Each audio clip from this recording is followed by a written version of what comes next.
Quiero saber qué es lo que pensaban muchos hinchas de Alianza al inicio de la temporada y lo que decían sobre Guillermo Vizcarra y Alan Cantero hasta antes de llegar a esta etapa de Copa Sudamericana, en donde ambos jugadores el día de hoy han sido las máximas figuras para que Alianza Lima dé un golpe de autoridad en el torneo y empiece a afirmar que su candidatura, al menos de seguir siendo sorpresa en este torneo internacional, es una realidad. Un saludo para todos, esto es Algoritmo de Gol y vamos a hablar de lo que ha sido la victoria hace poco nomás de Alianza Lima contra la Universidad Católica de Ecuador por 2-0 con un doblete de Alan Cantero. En un partido donde Alianza no la pasó muy bien durante la mayoría de pasajes del encuentro, no porque haya recibido ocasiones difíciles de gol por parte del conjunto ecuatoriano, sino porque no encontró un momento o una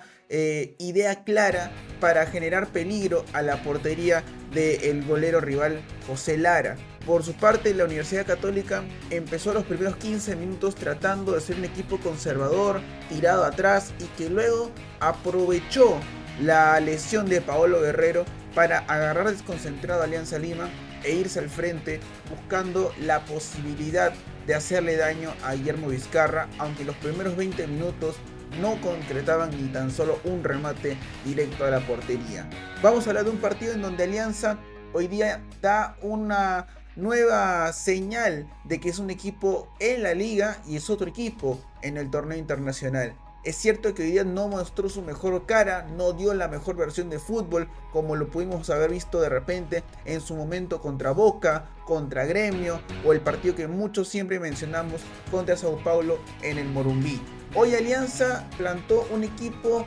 que para muchos era raro tomando en cuenta la contratación de Gianfranco Chávez y la titularidad hoy de Eric Noriega en lugar del ex jugador de Sporting Cristal. Ya apostando también el técnico Néstor Gorosito por Alessandro Burlamaqui, quien el día de hoy fue un jugador sumamente importante, diría yo, al menos en los primeros pasajes del partido, hasta que fue sustituido por el autor de los dos tantos, como lo es Alan Cantero. Vamos a empezar a hablar sobre lo que fue el partido, una alianza que, como lo menciono, apostó, mejor dicho, por un esquema un poco inédito, tomando en cuenta que muchos esperaban la titularidad de Eric Noriega en el medio campo, pero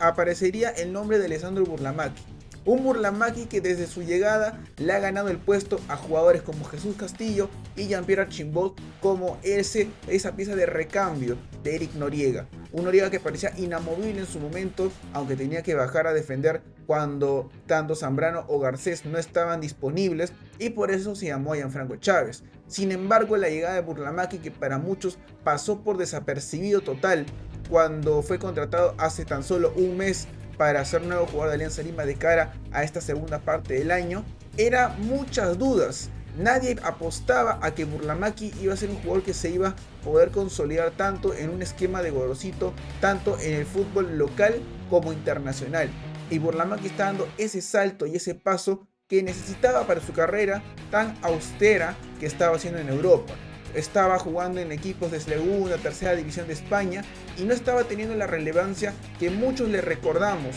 de aquel sudamericano en el año 2019. Por eso quiero resaltar de arranque a Alessandro Burlamaqui, porque hay otros nombres también que me gustaría ir hablando poco a poco y detallando. Pero el nombre de Burlamaqui ya me gustó mucho. La recuperación de la pelota en el medio campo no fue problema para él. Intentó asociarse, buscó generar juego. Hay una jugada donde se manda a un individual él solo y por poco genera peligro a favor de Alianza Lima. De ahí, Gaibor y Peña, geniales. Al menos los primeros 20-30 minutos de Gaibor me gustaron muchísimo, recuperando pelotas en el medio campo, elaborando con Peña, asociándose bien con Burlamaqui, pero lamentablemente no solamente es defecto de Gaibor, sino de todo el equipo de Alianza, que las jugadas finales no las llegan a concretar bien. Esos pases, cuando los lateralizan para los extremos o para los laterales, finalmente no se terminan concretando, por lo cual Alianza no encontraba la manera de abrir el marcador. Lo mismo con Peña. Empiezo hablando de los tres del medio campo porque creo que fueron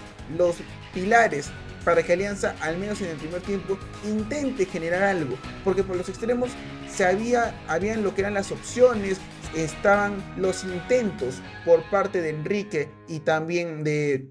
Kevin Quevedo o en su momento Trauco, que me gustó muchísimo en la segunda parte, pero lamentablemente para Alianza en los primeros 2 minutos no estaba dando resultado. Por su parte, la Católica era un equipo que luego del minuto 20, 25, aprovechando la lesión de Paolo Guerrero, como lo mencionaba, que volvía a este partido luego de muchos partidos de ausencia, luego de lo que fue la clasificación ante Gremio en el estadio de Porto Alegre. Paolo no había vuelto a jugar un encuentro después de ese partido ante el equipo brasileño y se le tuvo en espera. No jugó contra Sullana, no jugó tampoco los últimos partidos de la liga local y por ello se le estaba reservando para este encuentro. Pero Paolo no volvió en las mejores condiciones, parece, y termina volviendo a sentirse de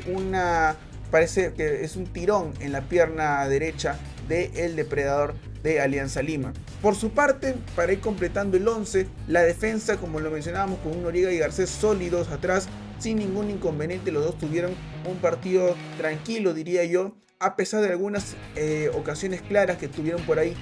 los atacantes como Mauro Díaz, Palacios o el mismo uruguayo Alonso, que en alguna ocasión del segundo tiempo exigió al que para mí personalmente es la figura principal de la noche, por más que Alan Cantero hoy día haya anotado los 2 goles y claramente se mete en esa pelea por quién fue la figura estelar de este partido de Copa Sudamericana. Y hablo de Guillermo Vizcarra, un Vizcarra que cuando llegó tomaba muchas dudas porque hay que decirlo sin ningún problema, Vizcarra nunca fue la primera opción de Alianza Lima. Cuando se fue a buscar un arquero del extranjero, la primera opción era Rafael Romo, hoy arquero de la Universidad Católica, pero que hoy día fue baja de último minuto para el conjunto ecuatoriano. Después llegó Vizcarra, arquero de selección boliviana, pero que para muchos eran dudas. Nadie entendía por qué Alianza apostaba por un arquero, o mejor dicho, por qué gastaba un cupo de extranjero en esa posición del campo, pero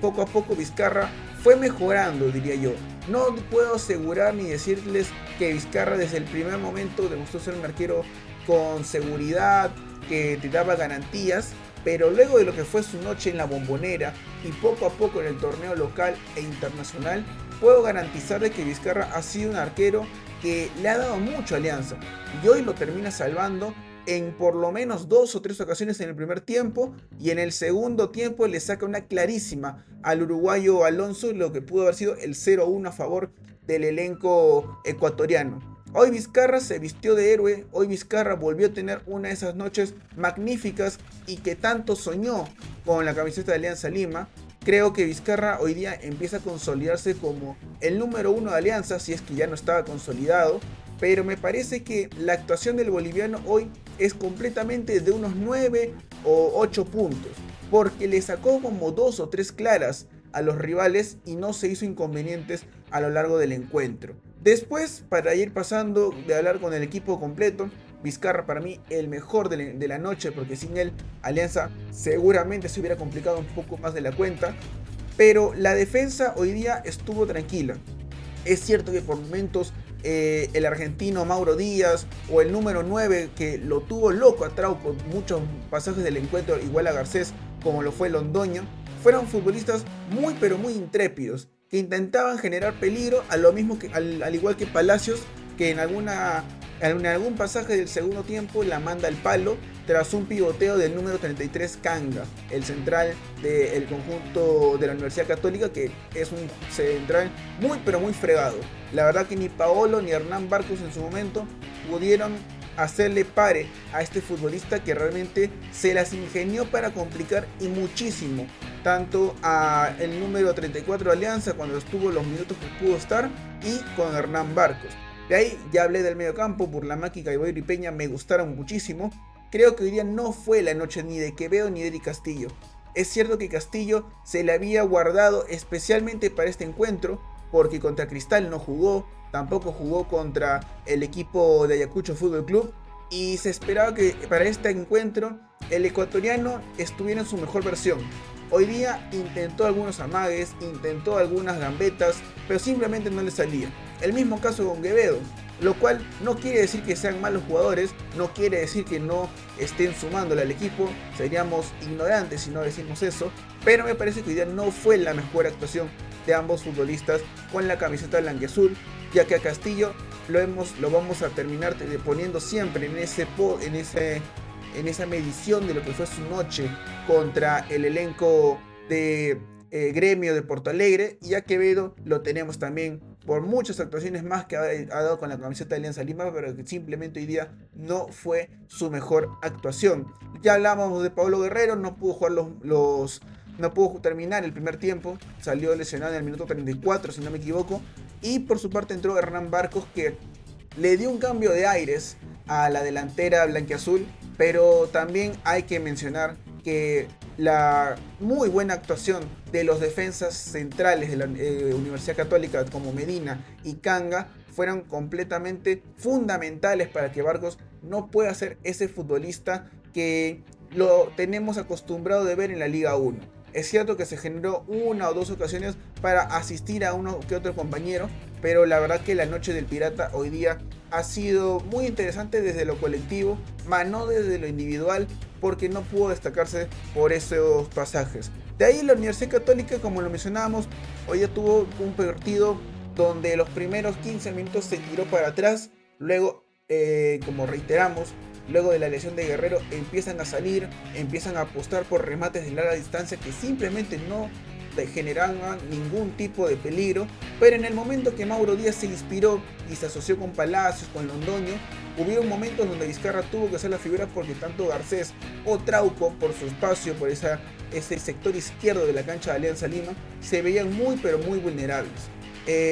Hoy día Guillermo Enrique, que se me olvidó mencionarlo, Enrique hoy día tuvo un partido donde creo que activó el modo Liga 1. Enrique es un futbolista que a lo largo de la temporada nos ha demostrado que es un lateral muy interesante con muchas condiciones para subir al ataque, para tirar centros, para rematar a portería, para defender, pero hoy día la verdad es que el argentino tiene, parece como que dos modos: Liga 1, que es un jugador donde tira centros a la nada, en donde las barridas contra los rivales no le salen muy bien o donde es superado por los rivales, y el modo internacional, donde es un futbolista que pasa al ataque, recupera muy bien las pelotas, va al cuerpo a cuerpo y termina ganando, y conecta centros o pases sencillamente que al fin y al cabo son de mucha utilidad para el equipo. Hoy Enrique parece que se quedó con el chip de lo que fue el partido de Sporting Cristal, en aquel encuentro que fue un fiasco y un horror para cualquier espectador o hincha, pero hoy día Enrique no tuvo su mejor actuación. No quiero matarlo, no quiero decir tampoco nada negativo del argentino, pero como lo menciono, si Quevedo y Castillo hoy día no tuvieron su mejor noche, tampoco la tuvo Guillermo Enrique. Ya para el segundo tiempo, Gorosito decide apostar por los cambios, saca a Burlamaqui, mete a Pablo Cepelini y también meten a Alan Cantero en lugar de Eric Castillo, que no estaba teniendo un buen partido como lo mencionábamos, y acá aparecería el héroe de la noche. Es algo que quiero diferenciar, porque para mí la figura es Guillermo Vizcarra, pero el héroe termina siendo Alan Cantero, porque sobre los últimos minutos del partido, sobre los últimos 15, aparecería el pivoteo de Hernán Barcos tras un centro muy bueno que conecta con el argentino, la mata de cabeza para que aparezca Cantero, y el número 19 de un frentazo le cambia el palo al golero rival Lara y abría así el marcador para Alianza Lima. Con esto la euforia explotó en Matute. El estadio de Alejandro Villanueva era una absoluta fiesta porque Alianza estaba dando un paso importante de cara a lo que iba a ser el partido de vuelta exactamente en una semana en Quito. Si bien el 1-0 era una ventaja corta, la U Católica sabía que no tenía por qué dejar todo prácticamente así al aire, y fue a buscar el gol del empate. En algún momento pudo aproximarse con sumo riesgo, pero aparecería muy bien la figura de Vizcarra, de Noriega, del mismo también Sergio Peña o Fernando Daibor, y tras un despeje en largo aparecería Hernán Barcos, que no llega a conectar con la pelota, pero arrastra la marca de dos centrales, con lo cual Alan Cantero aprovecha ese hueco, se va solo contra la portería rival y ante la salida del golero la define de una manera suculenta, sublime, la pica la pelota suave como si fuera una seda y anotaba así el segundo gol de Alianza Lima a falta de 3 minutos para que se cumpla el tiempo reglamentario. Alianza anotaba 2 goles que para muchos fue goles de la nada. Alianza encontró los goles porque sí, pero porque si hay que ser sinceros, si hay que hablar tácticamente, que es lo que a mucha gente le gusta escuchar o hablar, Alianza no tuvo funcionamiento, Alianza no tuvo llegadas claras, Alianza no tuvo en algún momento donde le haya dado mucho trabajo o haya exigido al golero Lara. Es cierto que tuvo 2 remates al palo que me estaba olvidando de mencionar, uno de Kevin Quevedo en el primer tiempo y otro de Fernando Gaibor. También hay un remate de Sergio Peña que pasa rozando el palo, que incluso los aplicativos de fútbol marcaron como gol y tuvieron que corregir porque el balón de Peña nunca llegó a tocar el arco. Pero al fin y al cabo hay que mencionar que Alianza hoy día le costó más de lo que habíamos visto en otras actuaciones. Si bien contra Boca, contra Gremio, incluso mencionaría yo el partido contra Talleres, fueron partidos donde tuvo actuaciones muy pero muy destacadas. La verdad es que hoy día parecía una de esas noches como cuando Alianza jugó internacionalmente contra Iquique, que se notaban los nervios, se notaba la ansiedad y el gol de Quevedo en aquella tarde en Matute apareció de la nada. Contra Sao Paulo, Alianza no estaba en su mejor momento del año y perdió con suma contundencia por 2-0. Y en el encuentro contra Libertad, sencillamente Alianza parecía otro equipo que habíamos visto a lo largo de este 2025.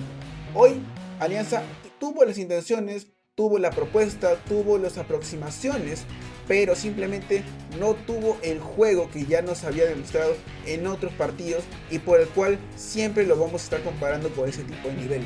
Hoy Alianza gana bien, gana cómodo, saca una ventaja importantísima y donde veremos cómo planteará ahora Pipo Gorosito el partido de este sábado ante ADT, porque Alianza no es que esté cómodo en el clausura, pero también sabe que tiene que guardar jugadores de cara a lo que va a ser el partido en Quito, tomando en cuenta que es una ventaja cómoda, más no garantizada. Un 3-0 que pudo ser obra de Pablo Cepelini sobre el final del encuentro, no se pudo llegar a concretar. Por lo que siento que Alianza tiene que ir con la cautela necesaria al partido en Ecuador. No es la cancha de Gremio, no es la Bombonera, no es el Morumbí definitivamente, pero los riesgos siempre están presentes. Por lo que veremos si Alianza decide apostar nuevamente por un equipo alternativo este sábado ante ADT, pero corriendo el riesgo de sumar un nuevo resultado negativo que ahora sí, creo yo, los empieza a fulminar en el torneo clausura,